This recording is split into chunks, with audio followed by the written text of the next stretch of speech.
Hi, I'm the Moroccan Angel, and I'm here to help others set things right with their Maker.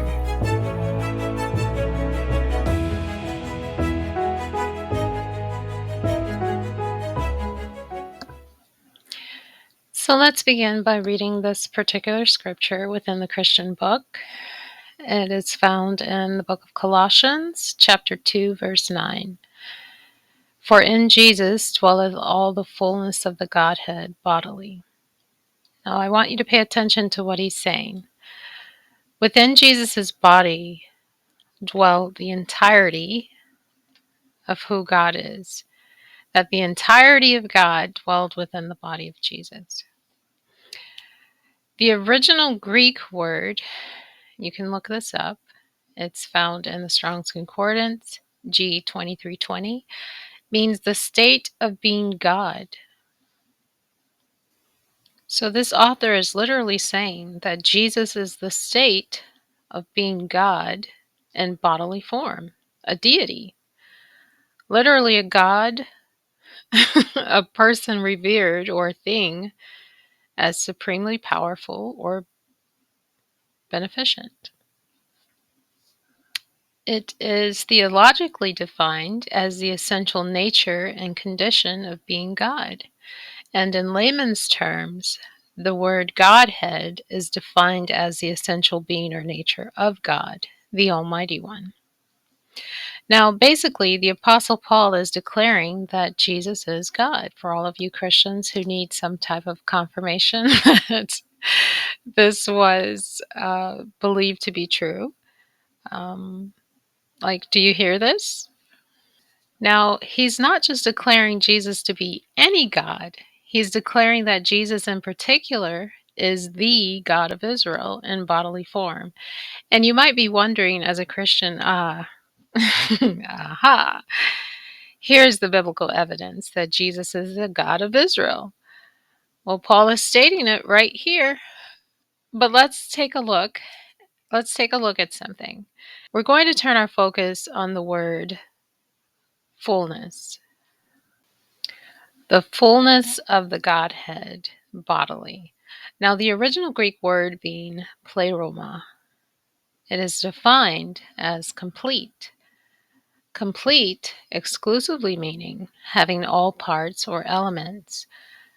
The Christian scriptures tells us that within Jesus dwelled the fullness of the Godhead bodily, meaning the complete essence of the God of Israel dwelled or inhabited the body of Jesus. Now, is this true? Is this true? Can this be confirmed based upon the documentation that we have concerning the life of Jesus? Now, keep in mind that the book of Colossians was written possibly 60 years after Jesus' death. That's quite some time when you think about it. So let's briefly examine the documentation that we have surrounding Jesus' life that's provided to us from the Gospels. Now, we know from studying the original Testament scriptures, those of us who have, that in essence, the God of Israel is omniscient, omnipotent, omnipresent, immortal, because he's not human. This is a basic fact. These are just some of the profoundly basic but elemental characteristics surrounding the very nature and essence of the God of Israel. These constitute integral parts of the very core of who God is. It identifies him as God. And I'm just going to focus on one, just one of these, to prove or disprove this Christian passage that within Jesus dwelled the complete essence of the God of Israel. So here goes. And before we start into the heart of this, I wrote a book titled Who is Jesus? And most of the concepts and teachings and details come from this book. It's an academically written book that is biblically aligned, based on scripture alone, detailing the identity and the origin of Jesus.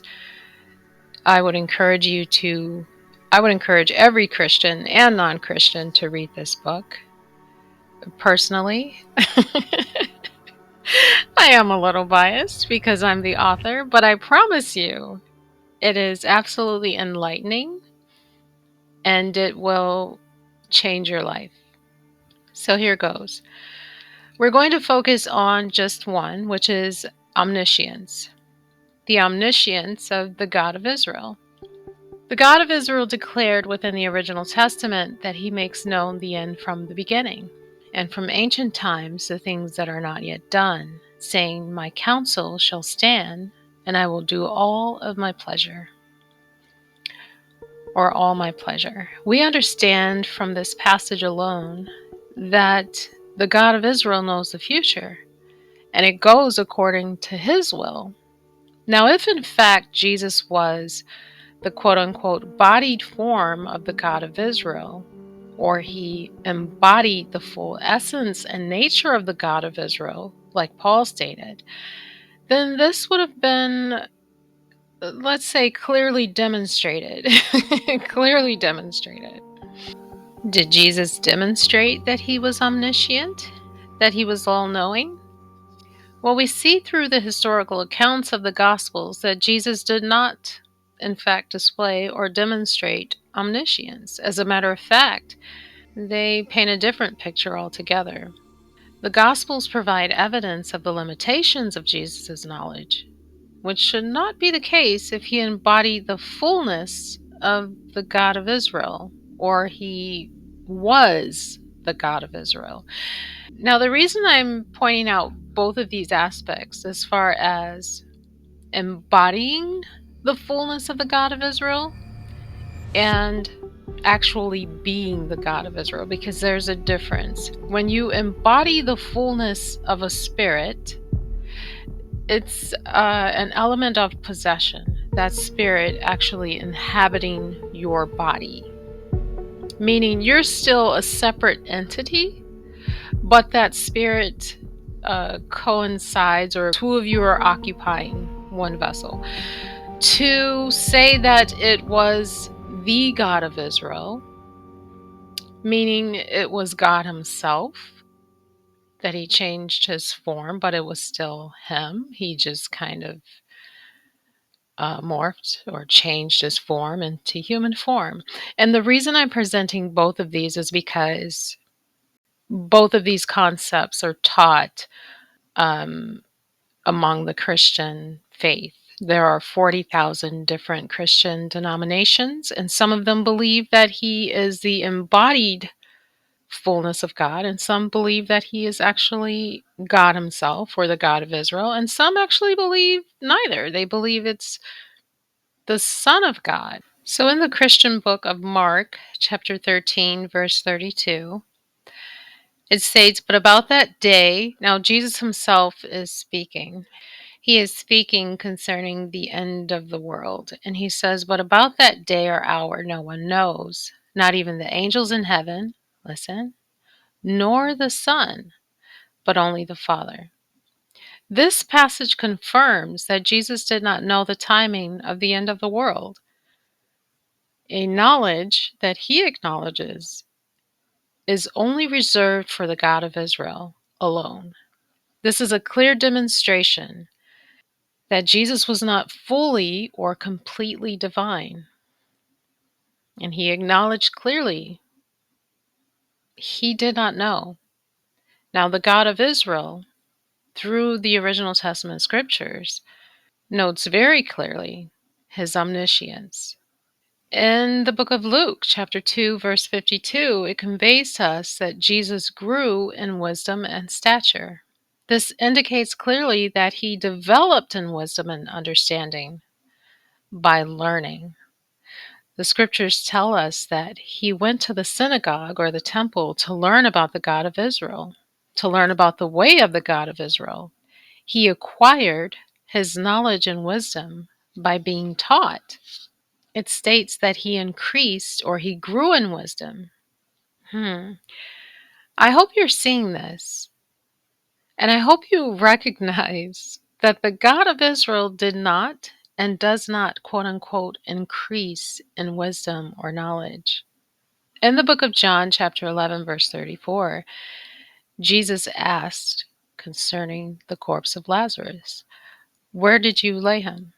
Where have you laid him? And they said, Come and see, my Lord. Now, I want you to understand that we're put some blinders on and focus specifically on the scriptures, only on what is written.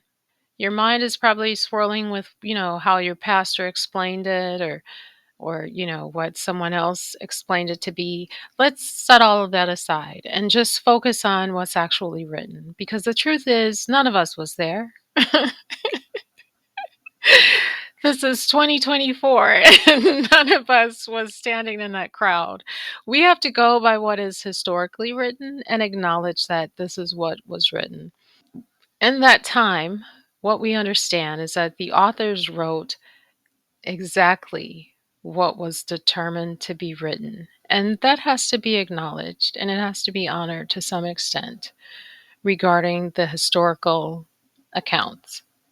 So Jesus' inquiry about where Lazarus had been laid demonstrates that he had a limited knowledge of specific details based solely on the scripture alone. By the scriptures alone, these things are revealed. Like I said, set aside your pastor's explanation as to why Jesus asked, because he's not Jesus. He doesn't even have the spirit of Jesus if he's trying to explain away the basic text. So in Mark 13 and 32, Jesus clearly admitted to his disciples when they questioned him concerning the end of time. He said, Hey, this is something I don't even know. Only the God of Israel knows this. If he was in fact the God of Israel, his answer, I can assure you, would have been much, much different. You see, there is something that most Christians are grossly overlooking, and this includes Paul. The common teaching among the Christian faith is that Jesus is God, the God of Israel, that Jesus is 100% man and 100% God. 100% means 100%. You have those qualifiers 100% right now at all times. That's 100% who you are. I am 100% girl. There is not a time that I am 25% a boy and 75% a girl. There is no part of me that is a boy. I am 100% a girl all the time. And they say this. The Christians say this. They say he's 100% man, 100% God. 100% duck, 100% frog. No. I want you to take some time and think about what's being said.